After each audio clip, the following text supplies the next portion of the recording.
মা, আমি তোকে ছাড়া আর কাউকে চাই না। চোখের জল একটু মোছো, মনটা সামলে নিয়ে এই ভিডিওটা শেষ পর্যন্ত শোনো। দেখো, আজ রাতেই কিছু একটা বদলে যাবে। দেখেছো তো, ডুবতে ডুবতে মানুষ যখন শেষ মুহূর্তে মা বলে ডাকে, তখন কোথা থেকে যেন বাঁচার একটা হাত এসে ধরে। এই মন্ত্র সেই হাত। প্রাচীন তন্ত্রশাস্ত্রে মহাকালীর এমন কিছু গোপন মন্ত্র আছে যেগুলো পরম্পরায় বলা হতো, কারণ এগুলোর উচ্চারণ, সাধনা এবং শক্তি খুবই প্রবল।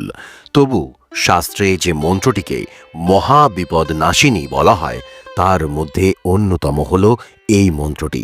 তবে একটা তান্ত্রিক মহামন্ত্র আছে যেটা সাধারণ কেউ জানে না, আর কোথাও লেখাও পাওয়া যায় না।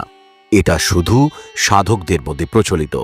এই মন্ত্র জপ করলে জীবনের যে কোনো অশুভ শক্তি, শত্রু, অদৃশ্য বিপদ, অমঙ্গল দূরে সরে যায়।